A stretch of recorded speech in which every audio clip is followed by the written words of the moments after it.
alaikum bitahiyatil Islam tahiyatan min indillah mubarakatan thayyibah tahiyata ahlil jannah wa tahiyatuhas salam. Assalamualaikum warahmatullahi wabarakatuh. Alhamdulillah alladzi an'ama alaina bi ni'matil ibadah. Asyhadu an la ilaha illallah wahdahu la syarikalah wa asyhadu anna Muhammadan abduhu wa rasuluh. Allahumma iftah lana qulubana wa alhimna rusydana wahdina ila siratikal mustaqim. Faqala ta'ala a'udzu billahi as-sami'il 'alim minasyaitonir rajim. Ya ayyuhalladzina amanu ittaqullaha haqqa tuqatih wa la tamutunna illa wa antum muslimun amma ba'du. Terima kasih kesempatan yang diberikan pengurus Masjid Al-Muhajirin, bapak-bapak dan ibu-ibu, saudara-saudara jamaah subuh Masjid Al-Muhajirin Kelapa Gading, jamaah yang saya cintai, yang disayangi Allah Subhanahu wa taala. Bersyukur kita kepada Allah, subuh yang barokah ini, hari ke-17 di bulan Dzulhijjah 1443 Hijriah. Tinggal 13 hari lagi kita akan memasuki tahun baru, tahun 1444 Hijriah. Dan alhamdulillah kita membuka lembaran hari ini dengan subuh berjamaah. Insya Allah kita lanjutkan dengan duduk sejenak dalam program ngaji kita. Bapak Ibu yang saya hormati, suatu ketika Rasulullah Shallallahu Alaihi Wasallam dengan para sahabat berangkat untuk menunaikan ibadah haji. Ini terjadi pada tahun ke-6 Hijriah. Artinya setelah 6 tahun beliau di Madinah. Berangkatlah rombongan dan sudah menempuh perjalanan 3 hari 4 malam. Sampailah di perbatasan kota Mekah, bahkan sudah masuk wilayah Mekah. Tiba-tiba rombongan Kanjeng Nabi Shallallahu Alaihi Wasallam dan para sahabat radhiyallahu anhum ini dicegat oleh pasukan Quraisy, lengkap dengan pasukan perang. Padahal beliau dan para sahabat hanya mau berhaji. Tidak ada senjata. Yang dibawa adalah hadyu. Hadyu itu kurban bagi jemaah haji, namanya hadyu.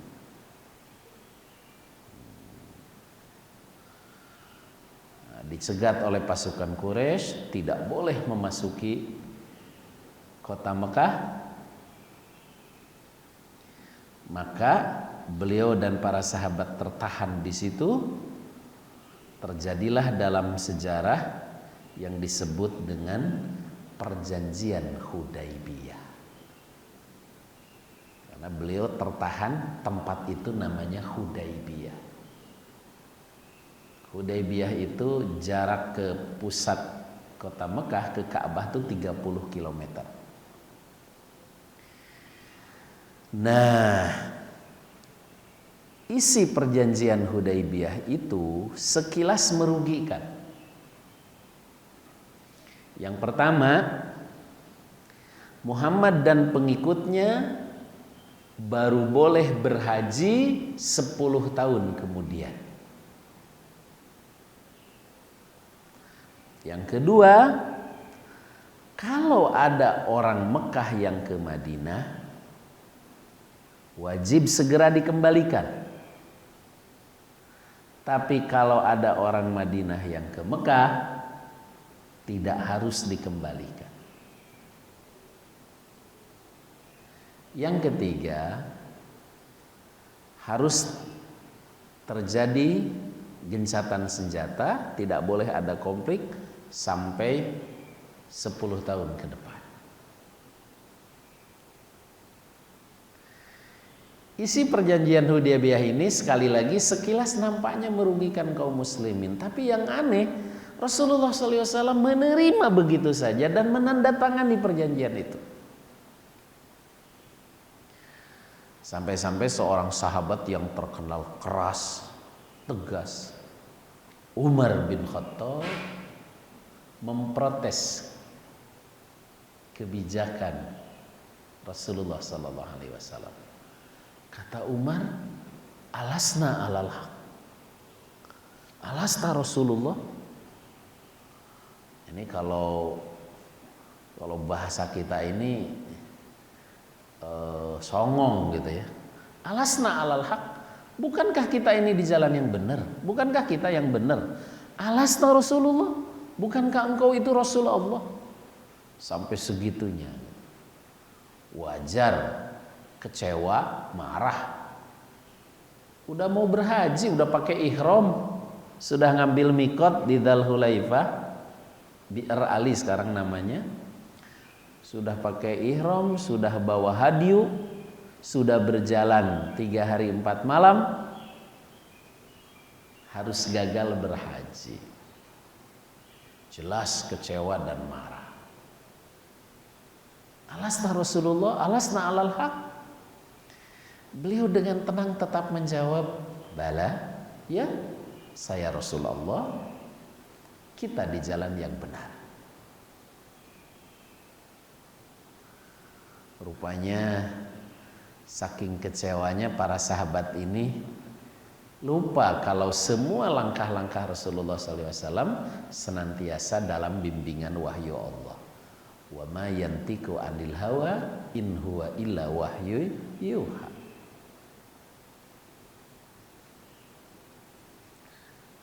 Selesai perjanjian itu ditandatangani, orang-orang Quraisy tetap berjaga di perbatasan Hudaybiyah. Tak lama kemudian musim haji tiba. Dan beliau dengan para sahabat masih tertahan di Hudaybiyah itu. Akhirnya beliau kemudian perintahkan agar hadyu itu kurban bagi jemaah haji, dirubah menjadi adha, menjadi kurban biasa, karena beliau tertahan di situ. Para sahabat rupanya masih kecewa.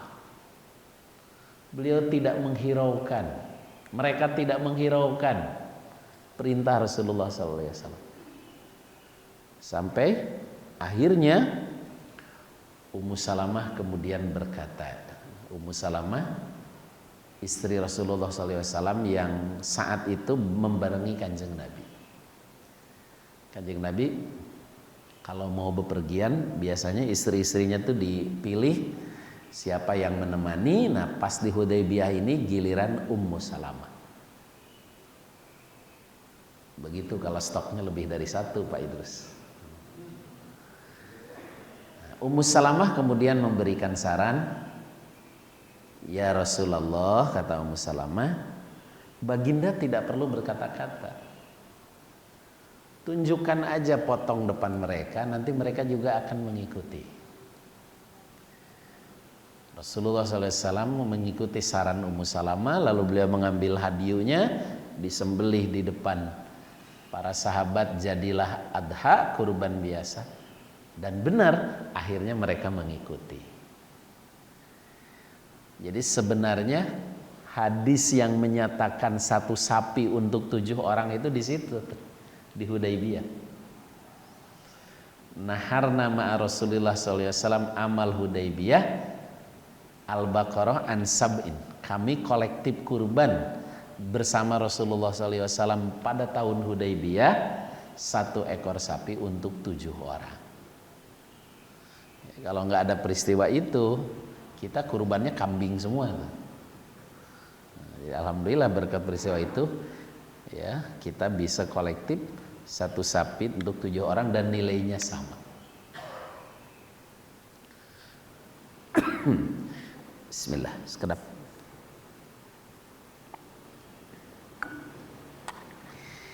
Jamaah yang saya cintai, dari peristiwa Hudaybiyah ini ada beberapa catatan yang bisa kita garis bawahi. Yang pertama, ini penting nih. Ini penting disampaikan kepada saudara, handai tolan, keluarga, atau mungkin kita di sini yang tahun ini gagal berhaji, tertunda berhaji, atau batal berhaji. Sampaikan kepada saudara kita, pemilik kita, bahwa yang namanya batal berhaji, gagal berhaji, tertunda berhaji itu bukan hal yang baru. Jangankan kita, Rasulullah Shallallahu Alaihi Wasallam dan para sahabat saja pernah mengalami gagal berhaji, batal berhaji, tertunda berhaji. Bahkan kalau beliau sudah pergi, ya, bukan hanya tertunda di Cengkareng atau tertunda karena antriannya jadi molor. Sudah berangkat nyampe Hudaybiyah para jamaah. Jarak Hudaybiyah ke kota Mekah itu, ke Ka'bah, itu tinggal 30 km. Kalau sekarang kalau Bapak Ibu ke Hudaybiyah, dari Hudaybiyah itu sekarang Menara Grand Wakaf Abdul Aziz itu, orang kita nyebutnya Grand Zamzam, yang jam itu kelihatan sekarang. Kalau dulu belum ada dan memang masih bukit-bukit. Sekarang kan sudah dibuat rata. Sudah berjalan 3 hari 4 malam, sudah tinggal 30 km lagi, beliau batal berhaji. Dan baru berhajinya 4 tahun kemudian. Ya, ini perlu disampaikan karena masih banyak yang di antara kita yang kecewa. Ada yang nggak mau keluar rumah sampai musim haji selesai. Ya. Hari Ahad 2 pekan lalu saya ketemu orang travel. Pak Kiai, saya lagi ngurus ini nih katanya. Apa? Jemaah udah nyampe Jeddah dipulangin. Berapa orang? 42 orang. Kok bisa? Iya, pisahnya salah. Bukan pisah haji, tapi pisah ziarah musim haji. Saya lihat sendiri pisahnya. Ini travel yang gak ngerti bahasa Arab atau gimana itu. Kalau pisah haji itu tulisannya taksirul haji. Kalau ini taksirah ziarah musim haji. Kalau pisah haji itu tertulis pisah haji. Kalau ini pisah kunjungan di musim haji. Ya bisa masuk Mekah, tapi nggak bisa berhaji. Karena pisah kunjungan di musim haji. Itu pun kalau masuknya lewat Riyadh. Bisa ke Mekah, tapi tidak bisa berhaji. Kalau mendaratnya di Riyadh. Kalau mendaratnya di Jeddah ya bakal diusir. Karena Jeddah di musim haji khusus untuk bisa haji. Ngurusin bagaimana saya tanya. Iya, ngurusin tempat. Mereka nggak mau pulang sebelum musim haji berlalu. Bismillah.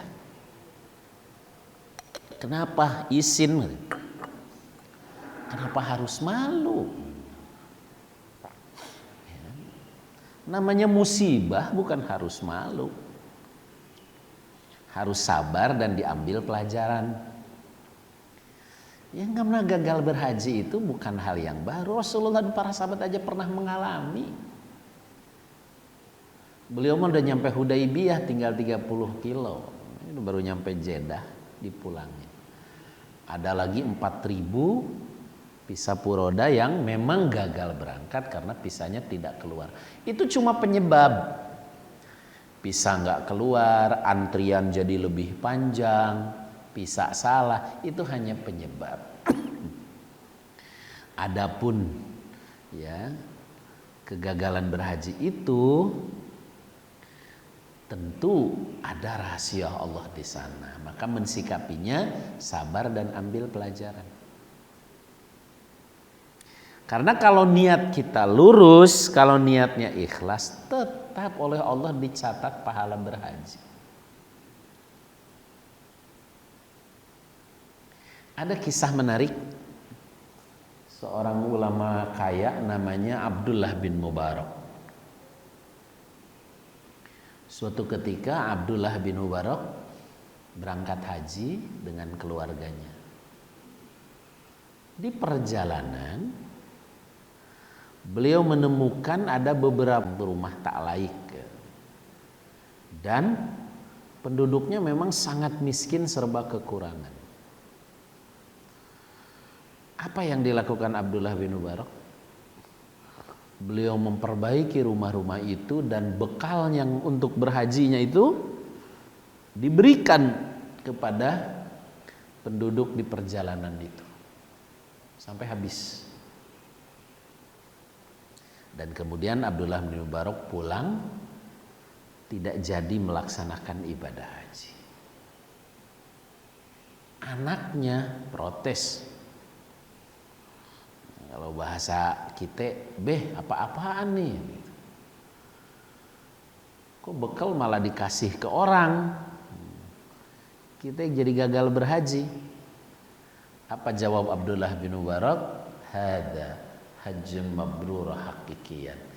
Inilah haji mabrur yang sesungguhnya, kata Abdullah bin Mubarak. Inilah haji mabrur yang sesungguhnya. Beliau kemudian pulang tidak jadi berhaji dan beliau mengatakan inilah haji mabrur yang sesungguhnya. Dananya dipakai untuk membantu mereka-mereka yang kekurangan. Jamaah yang saya cintai, ini yang saya maksud sabar dan ambil pelajaran. Boleh jadi ketika Allah mentakdirkan kita gagal berhaji itu, ya salah satu penyebabnya ada hak si miskin, ada hak anak yatim yang belum tertunaikan. Boleh jadi. Apalagi kalau kita kan berangkatnya belum terlalu jauh. Abdullah bin Mubarak sudah nyampe perjalanan. Rasulullah SAW sudah nyampe Hudaybiyah. Kita baru sampai, ada yang sampai Jeddah, ada yang sampai Filipina, ada yang sampai Malaysia, Singapura, ada yang tertahan di Soekarno-Hatta, ada yang masih di rumah.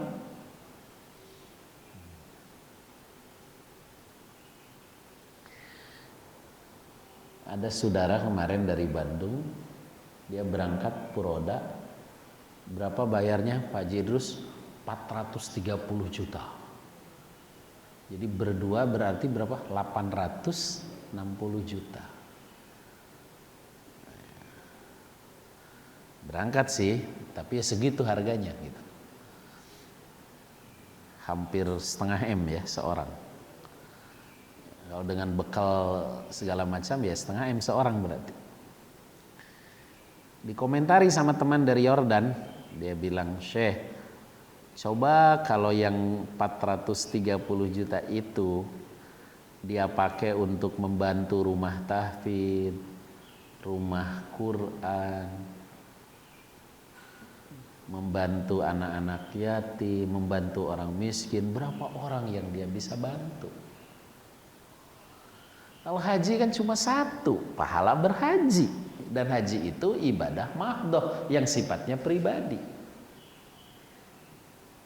Tapi kalau dia alihkan dana itu ya, untuk rumah tahfidz, rumah Quran, Masya Allah, berapa kali lipat pahala yang dia dapat dari sekedar satu pahala berhaji. Pantes ya para jamaah, haji itu kewajibannya cuma sekali dan hanya bagi yang mampu.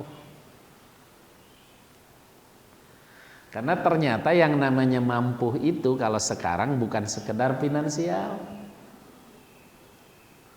Mampu itu terkait dengan kuota, terkait dengan visa dan lain sebagainya.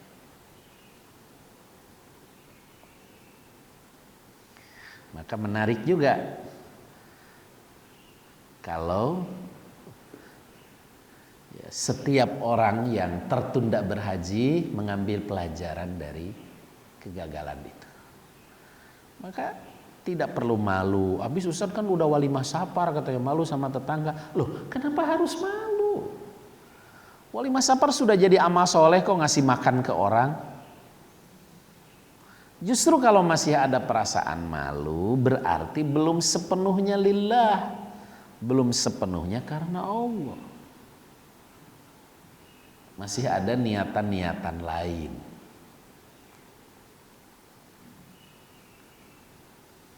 Nah, jadi sampaikan kepada saudara, famili, keluarga, atau mungkin juga ada di antara kita yang gagal berhaji, tertunda berhaji, batal berhaji, ya biasa saja. Sabar, ambil pelajaran untuk merenung dan introspeksi, ya, karena yang namanya batal berhaji bahkan pernah dialami Rasulullah SAW dan para sahabat. Ini pelajaran yang pertama dari kisah tadi.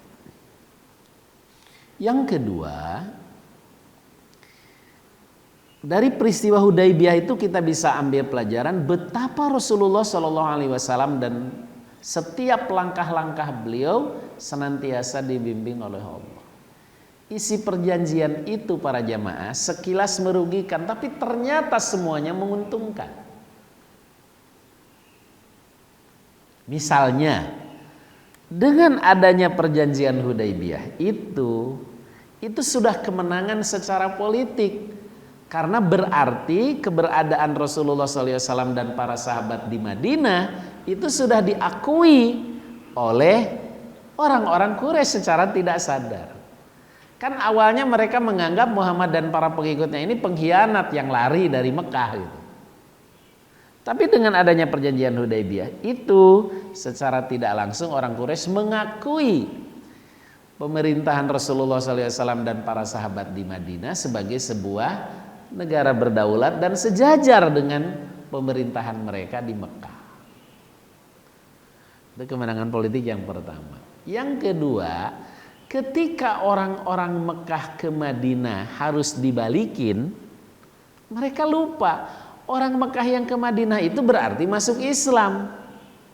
Ketika harus dibalikin, balik ke Mekah sudah menjadi Muslim dan kemudian mendakwahkan Islam di Mekah kepada keluarganya, handai tolannya, sehingga semakin banyak yang masuk Islam. Demikian juga ketika orang Madinah ke Mekah tidak harus dibalikin. Orang Madinah yang ke Mekah itu orang-orang Muslim. Ketika ke Mekah tidak harus dibalikin, maka dengan leluasa mereka mendakwahkan Islam kepada keluarganya. Sehingga tak lama kemudian, hanya 4 tahun setelah peristiwa Hudaybiyah itu, Mekah dapat ditaklukkan tanpa pertumpahan darah yang kita kenal dengan peristiwa Futuh Mekah.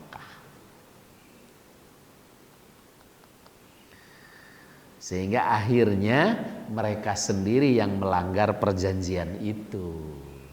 Karena mereka sendiri merasakan, nah ini isi perjanjian ternyata merugikan.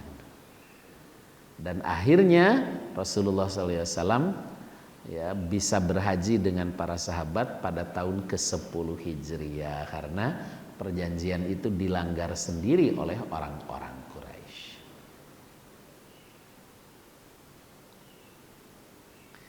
Yang ketiga para jemaah, perjanjian Hudaybiyah ini juga memberikan pelajaran kepada kita. Ada kalanya seseorang yang kita anggap di bawah kita, apakah itu istri, anak, mungkin juga anak buah, ada kalanya masukannya, sarannya, ide-idenya justru lebih cemerlang dan lebih tepat dalam kondisi-kondisi tertentu. Sebagaimana Rasulullah SAW dalam kondisi beliau dicuekin oleh para sahabat karena masih pada kecewa, tapi saran dari Ummu Salamah justru menjadi solusi. Ini juga pelajaran bagi kita. Ya, kita sebagai pemimpin, minimal sebagai kepala keluarga, ya, untuk tidak merasa benar sendiri. Karena ada kalanya masukan istri, masukan anak itu lebih baik. Demikian juga kalau kita mengelola masjid, boleh jadi masukan jamaah itu lebih relevan. Demikian juga kalau kita jadi bos di kantor, seringkali masukan anak buah itu lebih bijak. Inilah Islam mengajarkan kepada kita tentang sisi ketawaduan, tentang sisi kelapangan dada. Jamaah yang saya cintai, memang ya, kalau kita perhatikan dari setiap perjalanan kehidupan Kanjeng Nabi Shallallahu Alaihi Wasallam itu ada dan senantiasa relevan dalam kondisi-kondisi yang kita hadapi. Ya. Maka pantas, karena semua yang terjadi itu adalah skenarionya Allah Subhanahu wa taala. Ya. Nah, hari ini ya, banyak kaum muslimin ya, termasuk juga kadang-kadang kita yang memandang setiap persoalan itu dari satu sisi. Padahal ternyata ada sisi-sisi lain yang kalau kita mau merenung sejatinya merupakan kebaikan. Ya, sejatinya merupakan kebaikan. Termasuk dalam hal berhaji. Bagi bapak-bapak, ibu-ibu yang alhamdulillah sudah berhaji, bersyukurlah. Bersyukurlah kepada Allah. Dengan cara bagaimana? Dengan cara merawat dan memelihara kemabruran. Mengapa saya katakan bersyukurlah kepada Allah dengan cara memelihara kemabruran? Karena ternyata makin ke sini yang namanya berhaji itu bukan hal yang mudah. Ya. Kemarin tuh ada Pak Guru yang sampai nangis kepada saya cerita, Pak Ustadz, saya ini udah nunggu bertahun-tahun, harusnya berangkat sekarang, sekarang terjegalnya karena umur. Udah di atas 65. Kok aneh ya, bukannya yang tua yang diduluin, malah yang tua yang gak boleh. Sekali lagi itu hanya salah satu penyebab. Nah, oleh karena itu bagi bapak-bapak, ibu-ibu yang sudah berhaji, alhamdulillah bersyukurlah kepada Allah dengan cara merawat dan memelihara kemabruran. Ya. Melihara dan merawat kemabruran itu kan ada 4 kalau dilihat dari khutbah wada Kanjeng Nabi. Apa itu? Yang pertama, selalu menjaga kehormatan Islam dan kaum muslimin. Menjaga kehormatan Islam dan kaum muslimin. Itu ciri kemabruran. Kok begitu Ustadz? Iya, karena kan sekarang ini aneh. Ada orang Islam, ngakunya Islam, tapi kerjanya itu menjelek-jelekan Islam. Dia senangnya itu ngebela umat lain gitu. Islamnya sendiri dijelek-jelekan, diserang. Ya, padahal kalau ditanya agamanya Islam. Maka kita diperintahkan untuk menjaga kehormatan Islam dan kaum muslimin. Ya, jangan menjadi pengikut yang begitu gitu. Yang kedua, ciri kemabruran itu kan dalam khutbah wada Kanjeng Nabi senantiasa berupaya, berusaha membangun keluarga-keluarga kita dengan nilai-nilai Islam, dengan nilai-nilai agama. Jadi yang dijadikan patokan panduan dalam berumah tangga, dalam berkeluarga itu adalah tuntunan agama. Bukan adat ala barat, bukan budaya ala Eropa, tapi nilai-nilai dan tuntunan agama. Dalam hal ini Islam. Sebagai ayah, sebagai ibu, sebagai anak, sebagai keluarga, ya, membangun keluarga-keluarga Islami gitu. Keluarga yang betul-betul rumahnya dihiasi dengan sholat sunnah dan baca Quran, menjadikan ibadah sebagai ya, panduan berkeluarga gitu.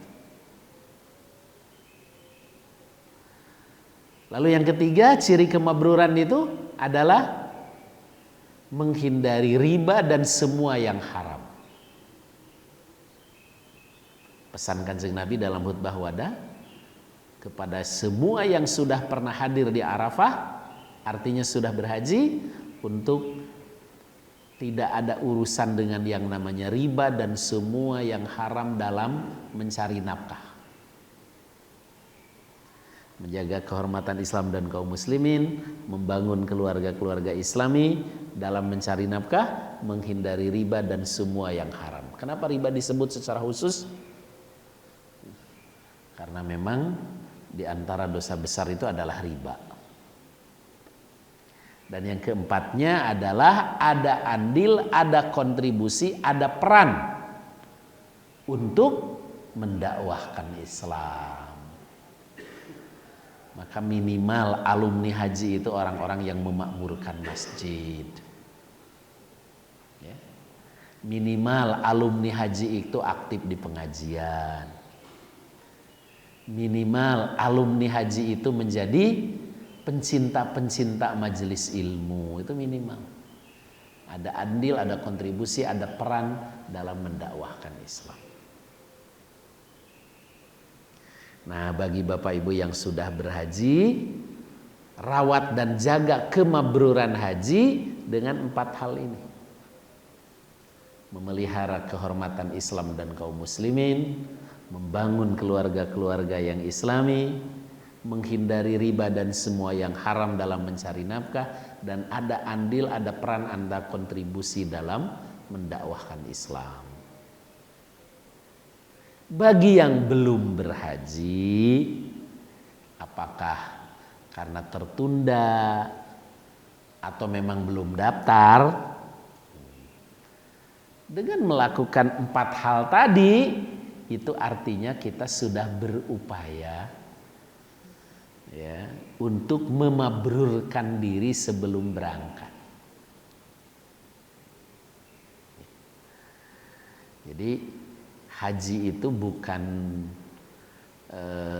gelar yang harus dibanggakan, bukan juga status sosial, ya.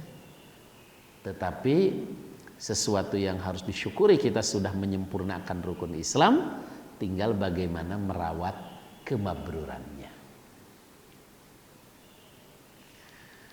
Karena kalau kita perhatikan sekarang ini kan luar biasa, semakin secara teori semakin berat berhaji ini, semakin sulit. Ada yang antriannya sampai 40 tahun di kabupaten tertentu, terutama di kawasan Indonesia Timur. Jawa juga sama, Jakarta 25 tahunan. Ya. Bahkan kalau di Malaysia, bayi baru lahir langsung didaftarkan haji. Kalau secara teori semakin sulit. Walaupun ya itu kan hanya teori. Dalam prakteknya kadang-kadang haji itu juga bisa ujug-ujug didapatkan min haitsu la yahtasib, dari arah yang tidak diduga-duga.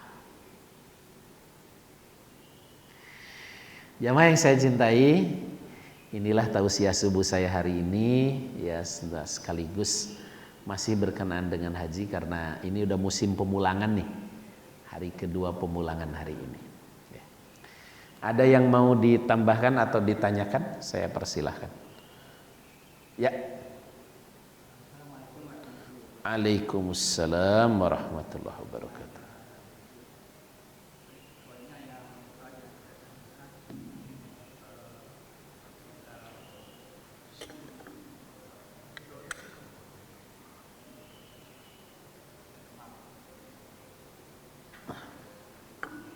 Ya, pakai mic Pak Ketua DMI biar kedengeran.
Ya.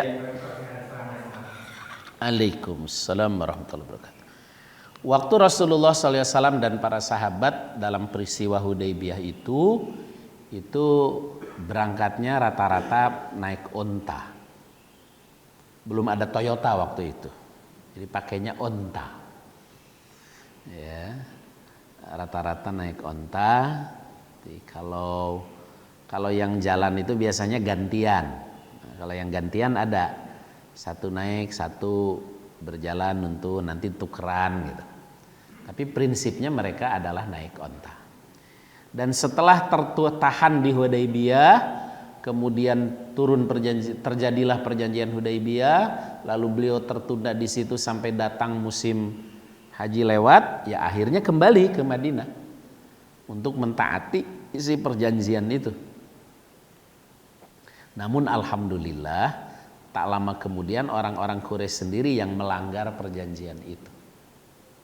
Ya, sehingga beliau pada tahun ke-10-nya, 4 tahun setelah peristiwa itu, ya terjadilah yang namanya Futuh Mekah. Mekah dapat ditaklukkan dengan damai, tidak ada perlawanan sama sekali. Kemudian yang kedua, ciri kemabruran tadi. Ciri kemabruran yang ketiga itu adalah menghindari riba dan semua yang haram. Salah satu yang Pak Ketua sebutkan, salah satu ciri atau salah satu bentuk riba di tengah-tengah kita itu adalah bank konvensional. Tapi sekarang sih alhamdulillah sudah enak. Karena di kita sejak tahun 92 sudah berdiri bank-bank syariah.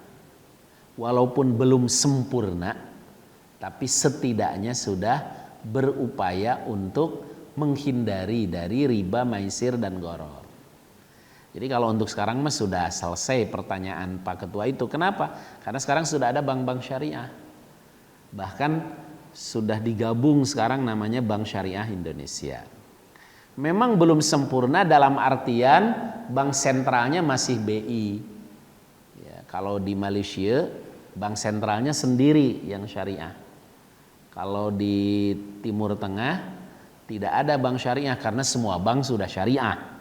Nah, maka namanya langsung aja Bank Ar-Rajhi dan segala macam. Jadi kalau bank sebagai sebuah kebutuhan dalam ekonomi di satu sisi banyak ribanya, itu pertanyaan yang sudah kita pikirkan sejak sebelum tahun 92. Jadi bank syariah di Indonesia ini riwayatnya cukup panjang, perjuangannya juga cukup berat. Saya ingat betul, kan begini Pak, ketika aktivis-aktivis mahasiswa Islam, aktivis-aktivis kajian di kampus-kampus, mulai mereka jadi orang pemerintahan, pada duduk sebagai pegawai, semangat juangnya yang mantan PII, mantan HMI, mantan aktivis-aktivis kampus, itu kan semangat untuk berislamnya itu luar biasa. Tapi mereka menghadapi kenyataan setelah menjadi abdi negara, setelah menjadi PNS, ternyata sistem perbankan kita masih ribawi. Maka itu menimbulkan gejolak pemikiran. Pada tahun 82 Malaysia tiba-tiba sudah lebih dulu mendirikan bank syariah. Namanya Bank Islam Malaysia Berhad. Ya, Bank Islam Malaysia Berhad, langsung namanya Bank Islam. Itu tahun 82. Kita di Indonesia, anak-anak PII, anak-anak HMI, aktivis-aktivis kampus yang aktivis-aktivis pengajian ini baru menjadi pegawai di pemerintahan berbagai eselon, belum punya itu. Baru memikirkan, baru merencanakan. Dan itu memplanning baru terwujud pada tahun 92 setelah diawali lahirnya ICMI tahun 90 di Malang oleh Pak Habibie. Jadi kalau dulu itu ada istilah, kalau orang jadi pegawai selama tinggal Islam, saya mau jadi pegawai. Nanti kalau udah pensiun disamper lagi. Kalau udah pensiun, tanda tangan udah nggak laku, memang udah nggak laku, baru mau gitu. Nah, oleh Pak Habibie tahun 90 itu dirubah. Bukan kalau asalnya kan saya Islam, tapi kan saya pejabat. Nah, asalnya begitu. Tahun 90 oleh ICMI itu dirubah, dibalik. Saya pejabat, tapi saya Islam. Kalau asalnya, iya saya Islam, tapi kan pejabat. Dirubah tuh oleh Pak Habibie dengan ICMI, saya pejabat, tapi saya Islam. Nah, mulailah giroh keislaman itu muncul. Sampai kemudian diplesetkan oleh Tempo, ijo loyo-loyo. Kan muncul istilah ijo royo-royo, diplesetkan oleh Tempo, ijo loyo-loyo. Oleh Kompas, bukan oleh Tempo, oleh Kompas. Nah, alhamdulillah tahun 90 berdiri ICMI, maka mulailah tuh ide-ide, gagasan-gagasan, semangat-semangat keislaman para AS, para PNS yang mantan-mantan PII, HMI, anak-anak aktivis, kajian di kampus-kampus. Ya, mulailah mereka membentuk, melahirkan Bank Syariah tahun 92. Tapi belum berani pakai nama Bank Islam. Belum berani pakai nama Bank Syariah. Karena belum sempurna, maka diberi namalah Bank Muamalah. Sampai-sampai Kwi Kiangi salah nyebut, bukan Bank Muamalat, Bank Mualamat. Bank Muamalat. Tahun 92. 1 tahun kemudian, jadi 10 tahun setelah Malaysia berdiri. Padahal Malaysia itu waktu mendirikan kampus Islamnya ngambil dosen dari Indonesia, Bang Imad. Tapi mempraktekannya mereka lebih dulu. Bang Imad itu kan jadi dosen perintis, ya, perintis kampus Islami di Malaysia. Tapi Malaysia lebih dulu, tahun 82 mereka mendirikan Bank Islam Berhad, Malaysia Berhad. 92 Indonesia baru berdiri. 1 tahun kemudian 93 berdirilah asuransi Islam. Tapi nggak berani nyebut asuransi Islam, nggak berani nyebut asuransi syariah. Diberi nama lah Takaful tahun 93. Jadi ini proses panjang. Dari 82 kita merencanakan, setelah diilhami oleh Malaysia, 92 baru berdiri, 93 berdiri asuransi Islam. Nah, 98 terjadilah krisis moneter di Indonesia. Ternyata begitu krisis moneter melanda, bank yang tangguh menghadapi krisis moneter itu adalah Bank Muamalah. Maka muncullah yang namanya, kalau istilahnya Ustadz Abdul Karim itu, Adi Warman Karim itu diistilahkan tobat nasional perbankan. Begitu melihat Bank Muamalah tangguh menghadapi krisis moneter, maka yang lain pada ikut tuh mendirikan. Muncullah BNI Syariah, BRI Syariah, Mandiri Syariah, sampai BCA Syariah. Ya, muncul. Jadi ada 2 tuh. Ada Bank Syariah, ada Unit Usaha Syariah, UUS. Jadi dia kalau diibaratkan itu rumahnya masih satu, dapurnya beda. Ada yang dapurnya satu, penggorengannya yang beda gitu. Nah, BRI Syariah, BNI Syariah, DKI Syariah, Mandiri Syariah berdiri. Asuransi pun muncullah asuransi syariah, bukan hanya takaful. Karena setelah ternyata teruji menghadapi krisis. Nah, sampai kemudian kebijakan paling anyar kemarin, bank-bank yang bermerek syariah itu disatukan dengan satu wadah namanya Bank Syariah Indonesia. Jadi kalau ada ustadz yang tiba-tiba dalam ceramahnya menghantam Bank Syariah, ya kayak ada anak muda baru lulus dari Riyadh, memang doktor tapi kemana-mana menghantam Bank Syariah dengan mengatakan sama aja, dia nggak ngerti sejarah itu, nggak ngerti riwayatnya. Bank Syariah di Indonesia itu perjuangannya panjang. Dari tahun 82, 90 baru lahir ICMI, 92 baru berdiri, terus disempurnakan. Memang masih proses penyempurnaan. Cuma kalau sekarang tidak lagi ada alasan. Kalau kita masih ke konvensional. Kecuali sekedar untuk clearing, transfer gitu. Tapi tidak ada lagi alasan nabung deposito lalu mengharapkan bunganya. Sekarang nggak ada lagi alasan. Kalau dulu sebelum ada Bank Syariah masih kita maklumi karena nggak ada solusi. Sekarang setelah kita berikan solusi, dan ini sekali lagi perjuangan panjang antara ulama, kemudian para PNS yang punya giroh keislaman, sampai lahirnya ICMI dan segala macam. Sekarang tidak ada alasan. Ini kalau sekarang tuh alhamdulillah, ketika Ustadz mengatakan di pengajian tentang haramnya riba, sudah ada solusi, beralihlah ke Bank Syariah. Memang belum sempurna, tapi ada kaidah malayudraku kullu layutraku kullu. Yang nggak bisa seluruhnya jangan enggak sama sekali.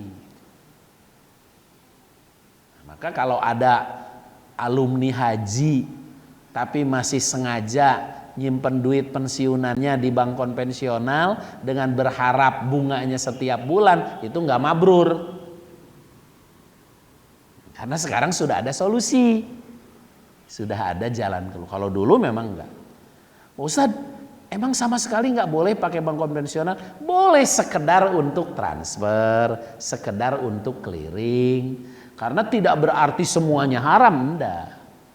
Yang riba itu yang sengaja menyimpan duit di bank konvensional, mengharap bunganya, lalu hidup dari bunganya itu. Kalau saya kirim uang ke Bapak, banknya apa, Sad? Saya banknya Mandiri. Boleh sekedar kirim. Atau ke bank BCA karena ATM-nya lebih banyak misalnya.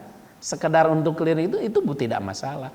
Yang dimaksud riba itu yang sengaja nabung uang di bank konvensional untuk berharap bunganya setiap bulan dan hidup dari situ, itu yang haram.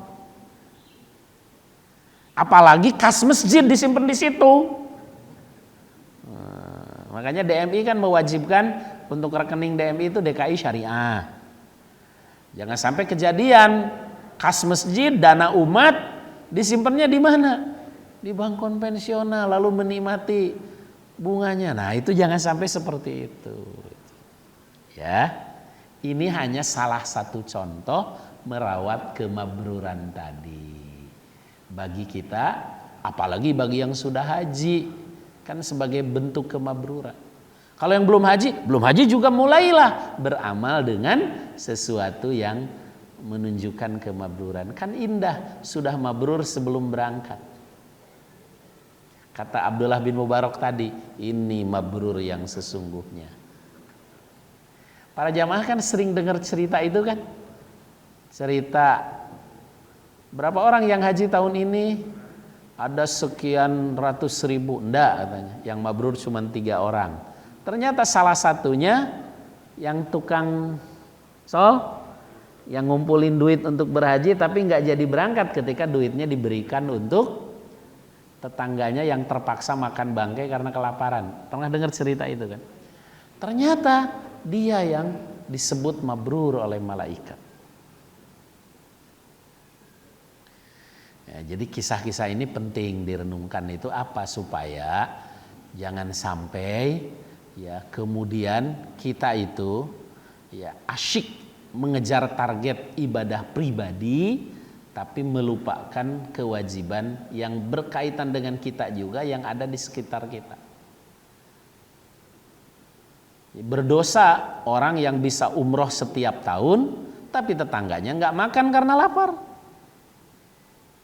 Jangan sampai seperti itu maksudnya. Ustadz bukan tiap tahun lagi berangkat. Tiap bulan, ya karena ngebimbing Ustaz mah. Bukan karena punya duit.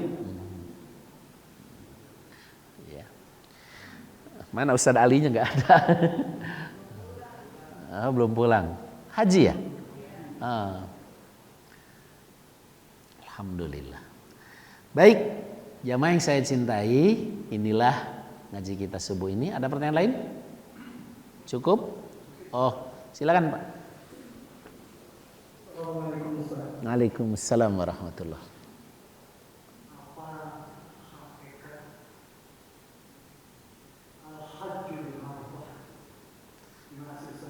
Al-Hajjul Mabrur, Haji Arafah. Haji Arafah. Ya.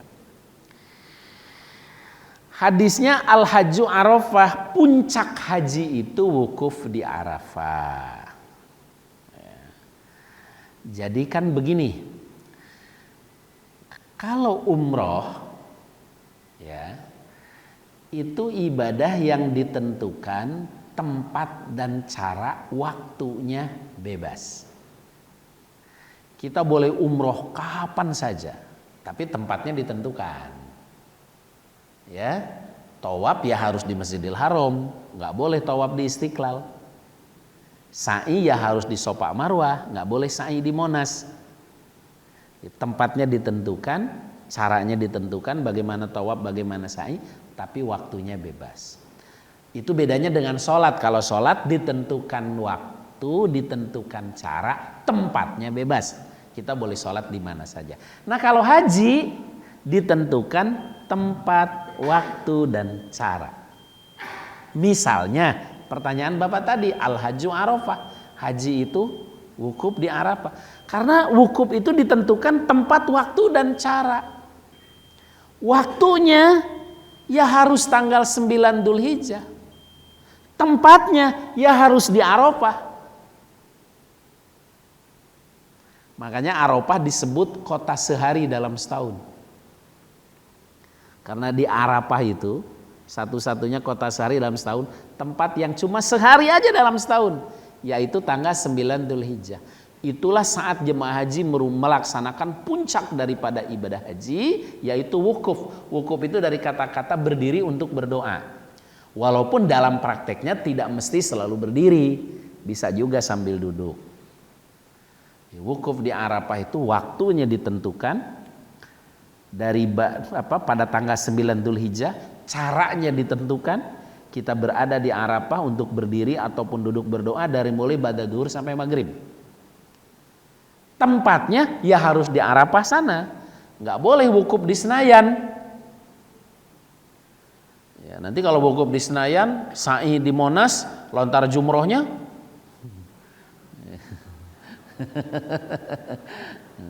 lebih paham. Jadi ditentukan tempat, waktu, dan cara. Dia merupakan puncak daripada haji, ya, sehingga kalau pada tanggal 9 Dzulhijjah antara zuhur sampai maghrib itu orang tidak berada di Arafah, maka tidak sah hajinya. Ya, itu dari sudut pandang pelaksanaan haji. Jadi makna Al-Hajju Arafah, haji itu adalah wukuf di Arafah, karena puncak daripada haji ditentukan tempatnya, waktunya, caranya. Di Arafah itu ada masjid namanya Masjid Namiroh. Masjid Namiroh itu bukanya setahun cuma sehari.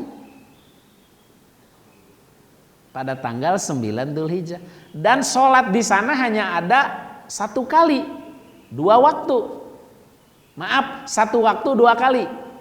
Yaitu pada waktu duhur, sholatnya asar ditarik ke duhur, jamak takdim qashar sebelum wukuf. Makanya Masjid Namiroh yang ada di Arafah itu bukanya setahun cuma sekali dan sholatnya cuma 2 kali pada 1 waktu, duhur hari Arafah. Kalau Arafah kota sehari dalam setahun, Muzdalifah kota semalam dalam setahun. Jadi di hari-hari biasa Arafah kosong, di hari-hari biasa Muzdalifah kosong. Tapi pada malam ke-10 Dzulhijjah, itulah saat jemaah haji namanya mabit di Muzdalifah. Dari mulai ba'da isya diawali maghrib dan isya jamak takhir qasar. Mabit sampai subuh hari ke-10. Jadi kalau Arafah kota sehari dalam tahun, setahun, Muzdalifah kota semalam dalam setahun.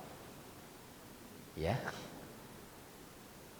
Jadi sengaja saya menghindari jawaban kaitannya dengan puasa, tapi lebih kaitannya kepada wukufnya saja.